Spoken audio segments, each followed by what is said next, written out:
ঠাকুর মা স্বামীজির শ্রীচরণে ভক্তিপূর্ণ প্রণাম জানিয়ে আজকে নিবেদন শ্রীরামকৃষ্ণের ধর্মভাবনা। 1856 সালে দক্ষিণেশ্বর কালী মন্দিরে পুজোকে চাকরি নিয়ে মন্দিরে প্রবেশ করেছিলেন শ্রীরামকৃষ্ণ, কিন্তু তিনি 6 মাসও পুজোকের আসনে বসতে পারেননি। অথচ এই দেবালয়ে তিনি 30 বছর অবস্থান করে অগণিত মানুষের মনে সঠিক ধর্মবোধ জাগিয়ে এক নবসংস্কৃতির বাতাবরণ গড়ে তুলেছিলেন, যা এদেশ ছাড়িয়ে বিশ্বময় প্রসারিত। স্বামী বিবেকানন্দ এক জায়গায় লিখেছেন, শ্রীরামকৃষ্ণ যা শিখিয়ে গেছেন তাই হচ্ছে ঠিক ধর্ম। তাকে হিন্দুরা হিন্দু ধর্ম বলে, অন্যেরা তাদের রুচিমতো নাম দেয়। শ্রীরামকৃষ্ণ দক্ষিণেশ্বর মন্দিরে অবস্থান করে তার জীবনের দীর্ঘ সময় তিনি বৃহত্তর ও বহুতর সাধনায় নিজেকে নিয়োজিত রেখেছিলেন।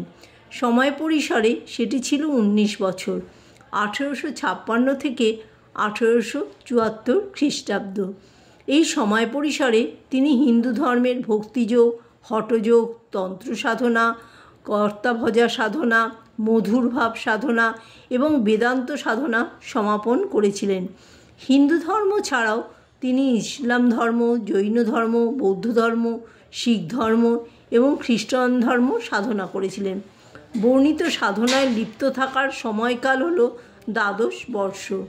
কি হিন্দু ধর্ম, কি অপরাপর ধর্ম, সব ক্ষেত্রেই তিনি সাধনায় সিদ্ধিলাভ করেছিলেন। সাধনকালে ভাবাবস্থায় তিনি অবতার পুরুষ বুদ্ধদেব, মহাবীর, যীশুখ্রিস্ট প্রমুখের দর্শন লাভও করেছেন। প্রত্যেকটি সাধনায় সংশ্লিষ্ট ধর্মমতের আচার অনুষ্ঠান সুচারুরূপে পালন করেছিলেন। তিনি যখন হিন্দু ধর্মের মধুরভাবে সাধনা করেন, তখন তিনি নিজেকে শ্রীকৃষ্ণের সখী ভেবে মহিলাদের মতো বেশভূষা ও অঙ্গসজ্জা গ্রহণ করেছিলেন। তন্ত্র সাধনকালে ওই ধর্মাদর্শের সকল রীতিনীতি যথাযথ পালন করেন। বেদান্ত সাধনার শেষে ওই আদর্শ অনুসারে 6 মাস কাল তিনি নির্বিকার সমাধিভূমে অবস্থান করেছেন। জৈন ধর্ম সাধনার সময় 3 দিন দিনের বেলায় অনাহারে থেকে রাত্রে সামান্য ফলাহার করতেন। বৌদ্ধ ধর্মের বেলায়ও তিনি দিনে কিছুই খাবার গ্রহণ করতেন না, রাত্রে সামান্য দুধ পান করতেন। এরূপ ঘটনা 3 দিন ছিল। ইসলাম সাধনাকালে 3 দিন তিনি মন্দিরে পদার্পণ করেননি, কোনো হিন্দু দেবদেবীর দর্শনও করতেন না। পেঁয়াজ রসুন দেওয়া তরকারি সহ ভাত শানকিতে খেয়েছেন।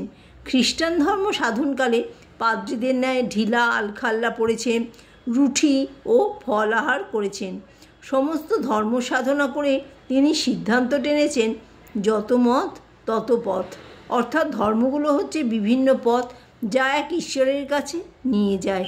তিনি আরও বলেছেন, মত হচ্ছে পথ, সকল ধর্মই সত্য, ধর্ম কিন্তু ঈশ্বর নয়। ভিন্ন ভিন্ন ধর্ম আশ্রয় করে ঈশ্বরের কাছে যাওয়া যায়। যেমন সব নদী নানা দিক দিয়ে আসে, সমুদ্রে গিয়ে পড়ে, সেখানে সব এক। শ্রীরামকৃষ্ণের বৃহত্তর বহুতর সাধনা যেমন আমাদের ধর্মীয় সংঘাতকে পরিহার করার শিক্ষা দেয়, তেমনই মিশ্র সংস্কৃতির চর্চাকে আমাদের সংস্কৃতির অঙ্গ হিসাবে গ্রহণ করার উৎসাহ যোগায়। শ্রীরামকৃষ্ণের আবির্ভাবের 200 বর্ষ বেশি দূরে নয়। দেশ বিদেশ জুড়ে শ্রীরামকৃষ্ণের ভক্ত সংখ্যা ক্রমবর্ধমান এবং সেখানে জাতপাত, ধর্মীয় সংকীর্ণতার কোনো ঠাঁই নেই। তার কাছে আচারতন্ত্র ধর্ম নয়, যাগযজ্ঞ ধর্ম নয়।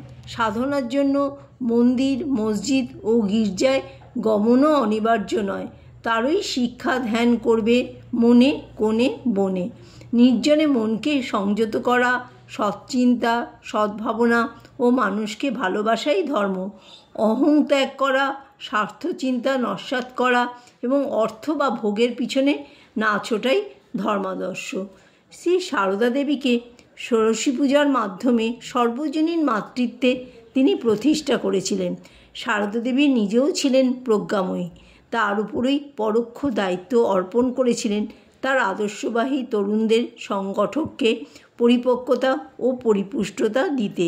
শ্রীরামকৃষ্ণের প্রয়াণের পর তিনি প্রায় 34 বছরকাল জীবিত ছিলেন। শ্রীরামকৃষ্ণের সর্বজনীন ভাবাদর্শকে বিশ্বময় প্রসারে অপরিসীম ভূমিকা পালন করেছিলেন। জয় ঠাকুর, জয় মা, জয় স্বামীজি।